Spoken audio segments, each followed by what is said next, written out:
That's snakefish. Sa English sa pantak. Pantat is painted. Catfish. Ngayon. Yeah. There's a lot of fish. Galing po sa river. Ulit mo na matawag na seafoods. River foods. River food. River foods yan. And we have magamos ka na. Gali na. And then we have tahong. 89 man. So seafoods kami kain today. Ulang. And then si Paloma dito nagluluto. Seafoods kayo sa Subo. River foods, okay. And then nagkartang malangsi si Paloma. Sobrang ganda mo Paloma ngayon. Nakakasilaw. Oh, laki naman ito.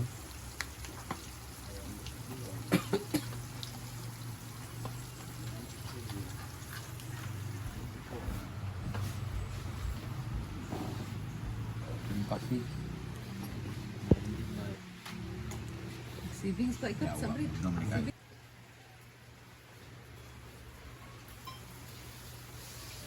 Maayong adlaw kayong tanan! Ngayong araw na to ay magluluto tayo ng ating ulam na kung saan it's really my favorite, ultimate favorite simula pa nung bata ko. So this is my childhood favorite. Talaga kong paborito. Tanan naman paborito, di ba? So kung last week ay kumain kami ng Seafoods Overload, karon pod ay ato kaunon ay River Overload, di ba? Sabi nga ni Argel, hindi siya seafoods kasi it's purely nakuha sa suba. Ito ang biyaya ng suba. So sa ilog siya gisikop o gikamang o sana nagali. Sa Tagalog sa giana bitaw.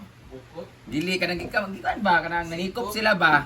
Kanang ana sa bato ba? Ana pangwaon ng mga ulang. So ito ay galing sa mga bata. Binili ko siya. This is worth 400 na siya kasi unang benta na sa akin 100 tapos sunod na araw nanikop sila ulit 300. So meron silang different creatures na nakuha. Ito ang haluan. Alam niyo ba ang haluan? Pero parang hindi siya makukonsider na haluan. Pero haluan man siya, no? Ang haluan manggod is ang haluan is one of the slimiest fish in the river. Pero hindi siya, may ano lang siya, meron siyang kaliskis, guys. So hindi na siya madulas. And meron din kami nakuha na pantat. Ano itong pantat dire, naong ni Britney. Yan, ang haluan, ang English ng haluan ay mudfish. Kasi minsan mo lang ito makikita kasi ito ay nag-i-stay sa ilalim ng putik. So lalabas lang siya pag nagugutom at ang kanilang mga prey nito ay ang mga isda na maliliit kagaya nito, parang tilapia na fish pan namin nauubos yung mga pispis na mga isda tungod kay ilang gakaunon ang mga isda nga gagmay mga pispis. So dili gaka-develop among mga tilapia because maami haluan ng ani kadako diha sa among fish pan. And meron tayong pantat. Ito ang kamukha ni Britney. Alam niyo ba ang scientific name ng pantat? Ay, isda is gagakauni sa tubuli. Kumakain mo ito ng tubol. Nakuha rin ito sa mga putik-putik pero ay sa mga basakan, sa mga kanal-kanal pero ito ay nakuha nila sa may ilog. So ang hirap nito kasi pag natamaan ka nitong spine nila, spine matawag nito. Nakakalagnat siya kasi meron siyang venom. This is one of the venomous. Charot na siya lala sa Bisaya. Ambot ang siya tawag sa lala. Venomous siya na ano pero hindi nakakahilo. Hindi siya poisonous. Venomous lang siya because na siya reaction sa imong katawan na pag natunok ka, ang sakit na mamaga tapos kung medyo mataas ang yung allergic na turban na sa iyong katawan, it will cause vomiting and nausea and heart attack. Ha? Charot lang. Basta pag natinig ka talaga nito ang sakit pero iba rin yung bantol kasi yung bantol natunog ko at tumulog naong ni Paloma. Grabe yung bantol, di ba? Murag itong makapatay gid no. Pero ito grabe may talas to oh. Ayan. Mahirap tong kunin lalo na pagkamay kasi pag hinawakan mo to gaganon kaagad matong kita ni kamo siya mo yung ano hait kaayo. So tapos pag nakuha mo to matagal mamatay kaya kailangan paluin sa ulo or ibundak nimo siya. And one of my favorite in Japan is sakana na eel. This is one of the eel. Ano sa may? Il. Eel. Ang eel mong sakit. Eel gapon siya. Pero same like pronunciation, different meaning and different spelling. Pero eel siya. Ito ay kasili na tinatawag. One of the spiciest fish in the river. Kay may sili. Kasili. Yeah! Charot lang. Ma-identify mo lang siya na eel because mahaba siya. Very slimy talaga siya. Mura siya na mga tulos-tulos. Oh. Lugayo. Ito ang isa sa mga mahirap kunin pag hinawakan kasi gaganon kaagad. Ang one of the unsaon pagdakop anin niya is meron silang yung bilog kasi nakaano lang sila sa pita ay sa kanala naon nila isulod. Ana, dapat meron siyang something pang ganon kasi pag kamay lang gaganon talaga siya. So matatakot kapag hinawakan mo kasi para siyang ahas. Kaya sinasabi ko sa inyo one of my favorite is this one. Dagangawan. Ayan. Ito ay lulutuin natin ngayon using the butter. Iba-butter natin siya at itong gangawan o ulang, malalaki po siya. Mataba siya kumpara sa sea creatures. Kasi ito sa ilog. Gangawan ang tawag nito. At iba to sa mga species ng hipon kasi mahaba yung kaniyang ipit na malalaki. Ayan, kumpara sa mga hipon na nakikita natin normally sa dagat, mugbo lang siya pero kani tambok ug ulo muna ganana to sa kanang mga laki tambok ug ulo mugbo og kanang bandang part na unod niya tapos ano siya mahina to sila gumalaw guys. Ayan, meron iba-iba yung sila mga variety ng mga hipon, may mga maliliit, may mga straight lang sila, ganito maliit ang ano pero ito parang hipon ng sumba, iba-iba sila ng variety. So napay mga gagmay nga mga isda-isda bunak-bunak. At meron din suroy dito kanina na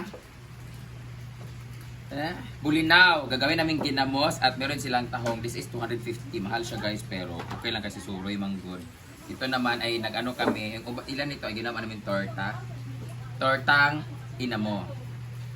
Ngayon gagawa natin ng ginamos kasi ito ipapaano ko muna. Asinan ko muna to. Ihiwalay ko muna yung hipon sa haluan kasi yung haluan at mga isda ay lagyan natin ng asin kasi masyado siyang madulas. Tapos ipiprito natin siya. Bagay naman ng asin, ganun siya asin. Tapos i-drain siya ulit bago siya prituhin o asinan ulit para prituhin. Kasi para matanggal yung mga laway-laway niya na madulas. Muna na ilang mga one of their talent portion, ang mga madulas-dulas.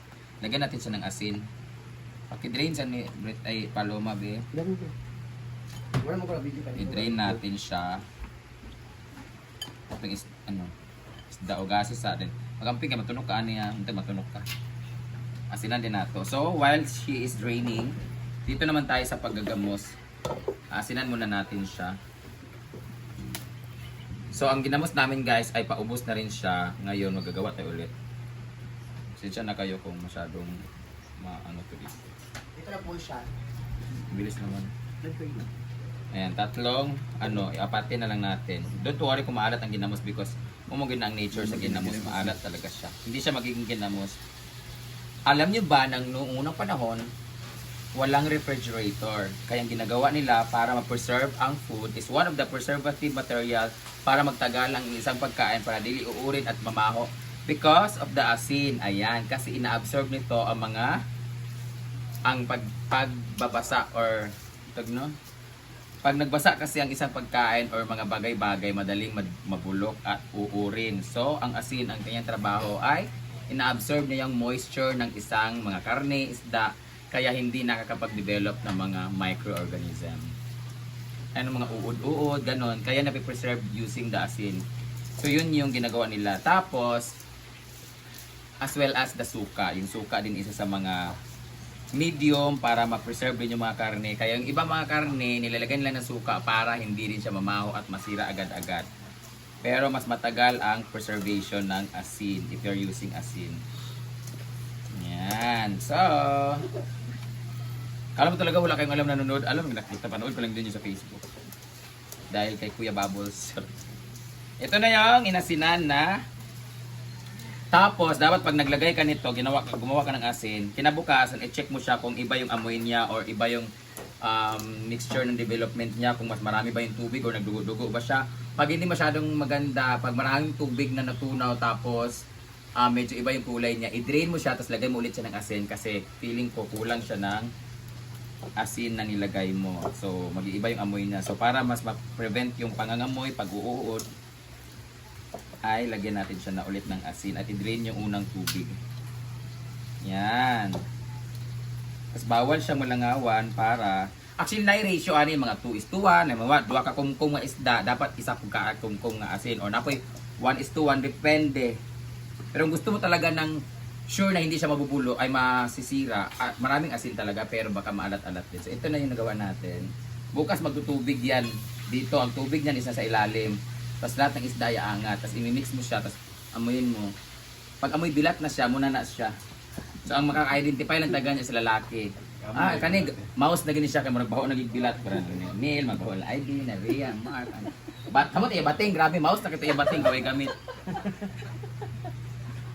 So, ito naman ang asinan natin ang ating mga mudfish, eelfish, and fish to fish.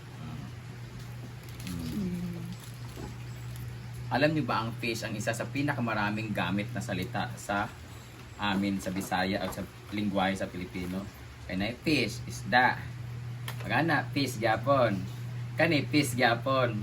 O, kitang tanananan o fish ting yawa. O, dagan kayo sa mga fish. Kani pod fish, di ba? Fish, fish, fish. Dagan kayo. Di si Paloma Piscaton. So, lagyan natin siya ng ano. Luluon nato siya. Nauna nato siya. Tingnan ninyo, mura siyang si Uyong daw kay Baba. Kani, this is one of the variegated. Kumbaga sa plant, variegated kay naana siya ay mixture. Nasa lahi guys, kaya ang tilapia na lahi nga pink. So ano to siya, mura ka na siya breed. Kani siya, there is something like red and pink na nagpapakita ng sign na meron siyang mix.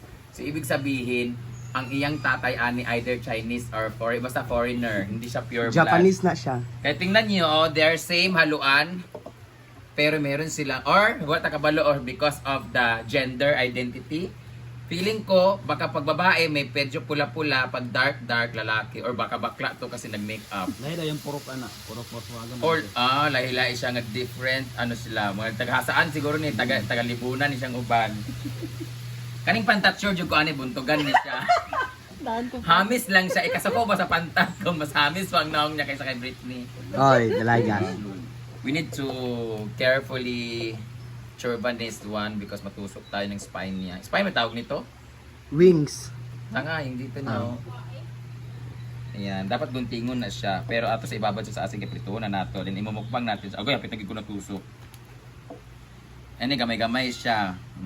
Oh, laigid siya. Abi na ako, akala ko yung cause lang nitong pag-pink niya is because baka pinalo tas dumugo. Pero wala man siyang damage, sign of damage. There's no sign of damage and sign of usage. So namula lang siya because its own variety. So meron siya maliit, meron din siyang pink na konti. So feeling ko, ito sila mga variety ng male or female. Malalaman nyo ang isang hayop or living organism kung babae or lalaki. Kaya kung kani, laki ni siya, be. Yabay na ako. Kung utgan ko, ibig sabihin, laki ni siya. Kaya kami, utgan may bayot sa lalaki. Pero kung bae ni siya, di ko utgan. Ako'y uwag. Bae ni siya. Munang pink siya. Munang mo siguro yung nagpapatunay na babae siya, kana siya something. Kani, kuha ni siya, grabe ka danlog. Alam niyo ba guys, isa sa pinakamahal na isda sa Japan is yung eel. Tapos hinihiwa siya, boneless siya. Ay, hindi siya boneless. Basta hinihiwa yan siya, tapos para siyang smoked fish. Tapos pag pinrito siya, ang sarap-sarap. Makikita mo to siya sa mga kahit anong restaurant sa Japan. Ang pangalan ng isda sa Japan ay sakana. Ang Japanese name ng isda is sakana. Pero in general yun na fish. Pero itong eel, hindi ko alam kung eel ba tawag sa kanila. Yan, ito sakana, ganyan. At ang tawag sa bulaklak sa Japan ay hana. Kaya si Ansing ay isang magandang bulaklak. What we call hana. Ayan. Hana. So, tapos na tayo sa ating trivia. Maglinis na tang-isda. Kapritoon na natin ng mga kulira. Tanggalin na natin ang kanilang guest. Ito na natin tanggalin para isang hugasan lang. Kulira. Grabe gid siya kasakit. Tanggalan na siya. Dati, sa kanal kami nangunguha din sa may haluan, sa may ay kanang mga isda dyan sa kanal. Pag ganon, yun namo sa kanang pantat. Pag ana na mo sa pantat sa baba ba? Ang pantat kini. Pag ana gyud sa pantat. Nay tubol. Kakaon ni sila kung tubol siguro. Pag ana ba nay tubol sa iyang baba? Tae din kinaon. Dalod kayo. Hugasan man siya. Ay pag-kuan arte-arte Britney kay kakaon japon ka sa kuan, hindi kan sa akong puts sinadal. Uy. Kanang. Sa taas na katag trivia guys, ayahay kay mga ga-vlog karon kay makaabot ki sila mga 10 minutes, mga 20 minutes. Ala, oh, buros siya guys. Dili ikinaon mo na niya. Yan ang kinaon. Naiiyak siya. Naiiyak siya po. Alam niyo ba na ang pantat ay pinangalan sa taga San Isidro? Paloma. Pantat. After Diba?